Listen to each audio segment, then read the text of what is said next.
So after 1 year on the road and 15,000 miles, there's just a few things we need to do to this camper to get it ready to go down the road again. One of them being, we're gonna pull off and inspect all of our brakes and bearings and repack them with fresh grease. But before we get started, we're gonna run right down the road to a trailer store and get new grease seals. Okay, we just got back from town. We got everything we needed. We have our new grease seals, we have some brake cleaner, we have our new grease, and we have some gloves. Now all we gotta do is get started on this job. All right, Phil, are you ready to do this job? I'm ready. All right, so today we're gonna pull our tires and wheels off. We're gonna inspect our brake pads, our bearings. We're gonna repack our bearings and put them all back together. Are you gonna be my helper? I'm gonna give it a shot. All right, so the first thing we gotta do is get this slide in because we don't wanna work underneath it.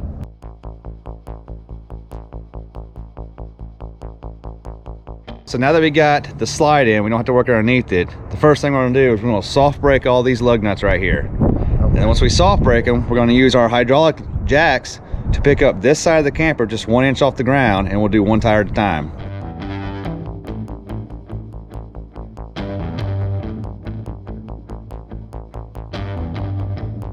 Now that we have all three of our tires soft broken, we're gonna use our hydraulic jacks and raise this side of the camper up until each tire is about 1 inch off the ground, and then we will do one tire at a time, and that way there's 2 tires still there for safety.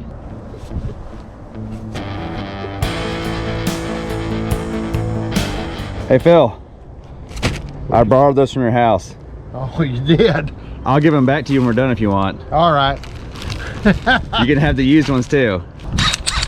So what you gonna do? I'm gonna take all these lug nuts off and get this tire off. Okay.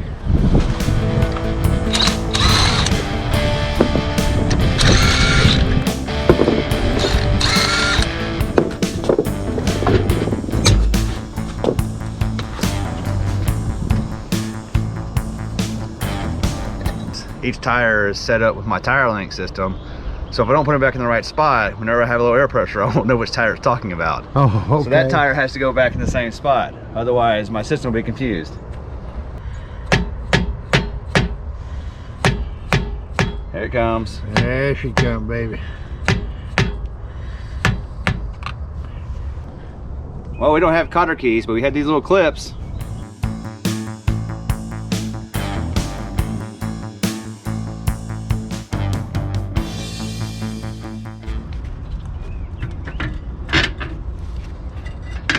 Oh, it just slides off, huh? Yeah.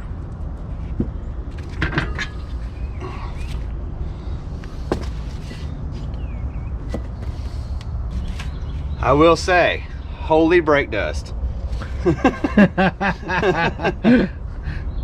the brake shoes looking? They look good. You definitely can tell we've been using them.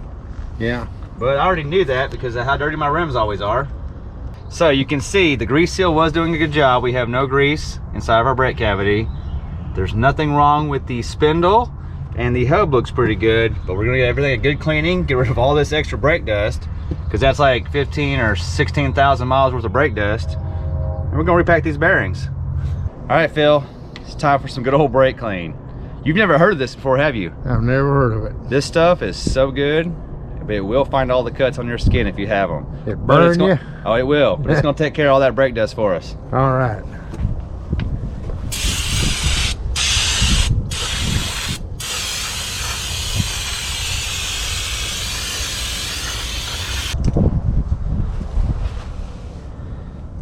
It definitely had grease in it. I did. And a lot of it. A lot of it. Oh no, we ruined your board. And that will never rust. All right, Phil, you see how dark purple this grease is? Yeah. Means it's time for new grease, because it's supposed to be a bright, pretty red. So, it's long overdue, I bet. What are you doing now? Trying to clean out this hub. A lot of brake dust and a lot of grease. All right, Phil. So we got the hub cleaned up. All the races look good. Now we're gonna clean up the bearings and check them out.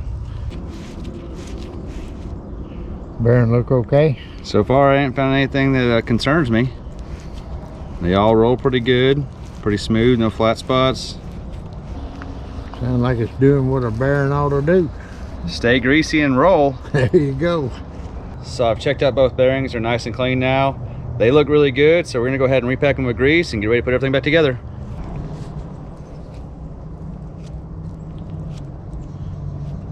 See it coming through? Yeah. You're kind of squeezing it in the bearing, aren't you? Uh-huh. As you come around.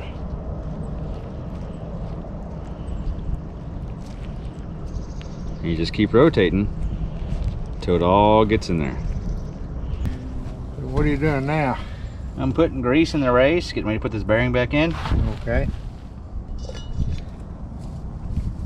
Now what is that you have? It's the new grease seal for the back of this bearing. Oh, okay.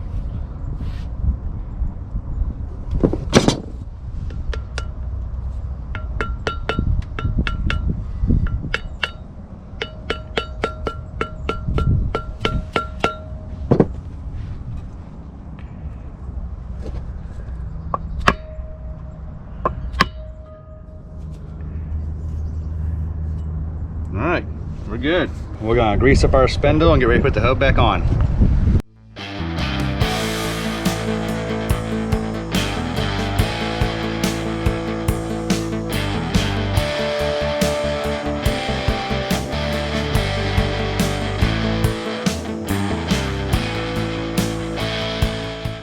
All right, now we're gonna pack the front bearing. So we got our front bearing back on. We got it torqued down. We have it backed off. We have the new castle nut on. Now we're gonna put the dust cap on.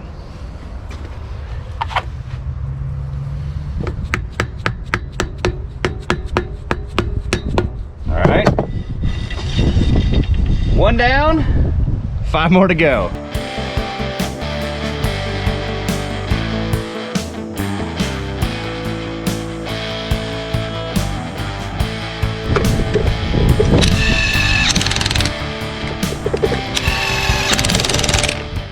All right, Phil, that's that for now. Once we lower the tires back down, we'll torque them down to spec.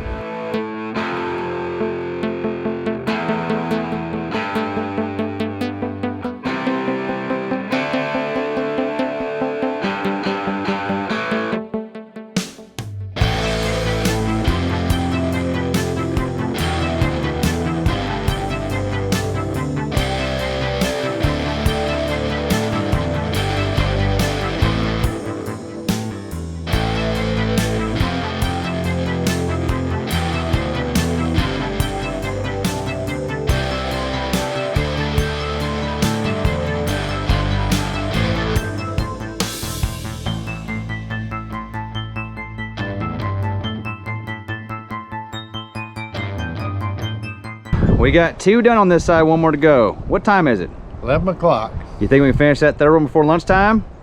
I think we can, yeah. All right, let's go ahead and knock this last one out on this side and let's go get us a bite to eat. All right, on today's episode of Phil's Auto Repair. Take it off, baby.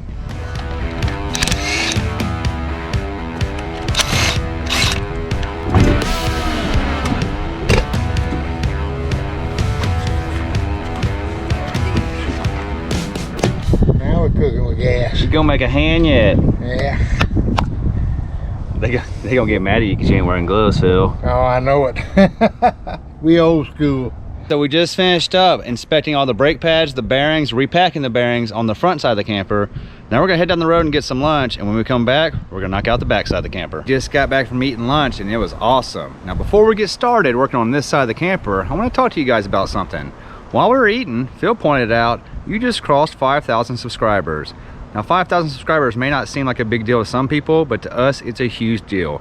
So I want to thank each and every one of you that's subscribed, and I want to thank each and every one of you that are watching our videos. Now let's get back to work on this side of the camper.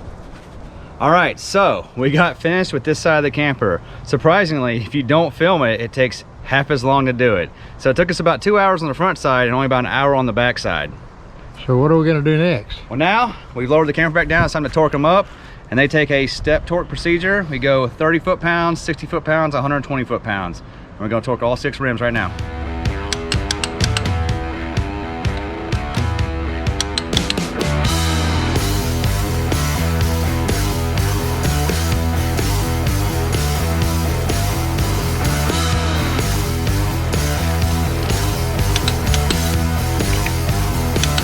so now I got all the wheels torqued to spec. There's a few more things I like to do. So last year, before we took off on the road, I sprayed this fluid film stuff all over my frame.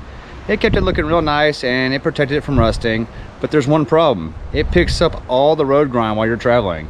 So this year I like to put it back on again before we take off, but first I'm gonna pressure wash the frame so I can put this straight to the metal.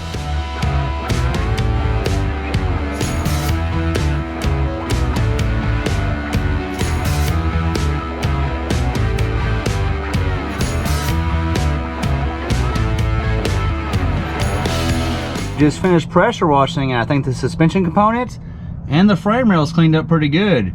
We're gonna let this dry off and then we're gonna hit it with the fluid film. So the last thing we did was pressure wash the frame suspension, and we're gonna let it dry before we coat it in the fluid film. Well, it's been a few days and it's now dry, but as you can tell, we're at a new spot. So our RV was parked at some family land while we're getting a new roof put on, and now we're back at the RV park and it's time to finish up that job.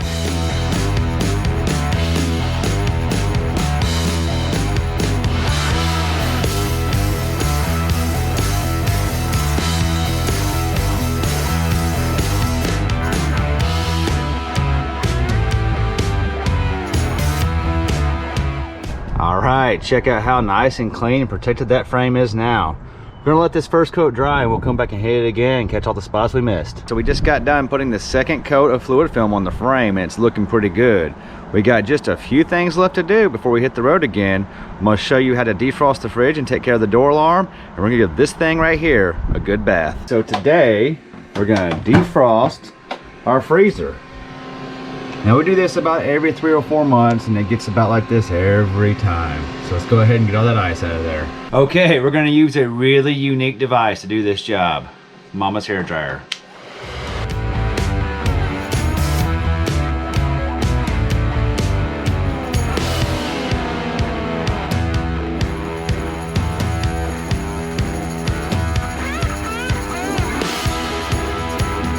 So it takes a little while to get the ice to start melting, but once it does, oh, right there.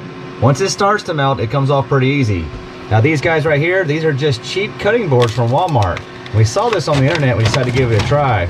Well, because of this, the ice doesn't really stick to the freezer wall, it sticks to the cutting boards. And all you gotta do is get it to start melting a little bit and it comes off. Here, the whole middle piece just came off now too.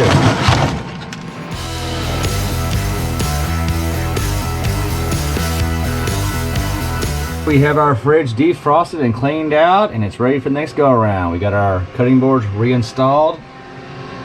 Looks kind of funny, but it does work. Does your refrigerator do that? And then when you press on this door, it goes away?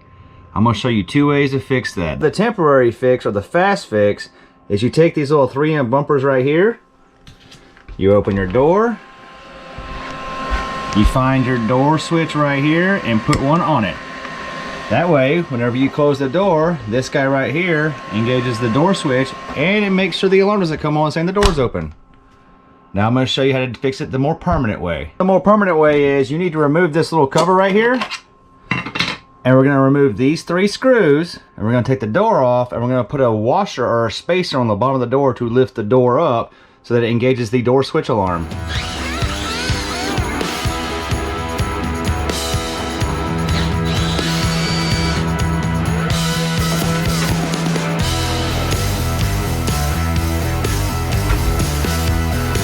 Now that you have your door off, you need to go get you a washer right here that'll fit over this door hinge.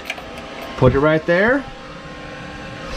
Then you reinstall your door. That will allow the door to be higher when reinstalled, and it will allow this door switch right here to be triggered by this guy right there when the door is closed.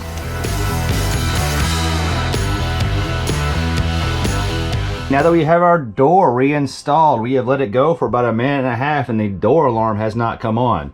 That means that we have shifted this door up just enough to positively engage that door switch. Now we did this one about 6 months ago, but this one started having the alarm recently, so we just used the 3M bumper until we got home and could take care of it the right way. The last thing we need to do to this camper before we hit the road again is we need to give it a good bath.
We just finished washing the camper and she looks a lot better. But because this RV park has hard water, we're gonna have to go over the entire camper again by hand with some detail spray to make it look real good. But we're running out of time today, so that's for another time.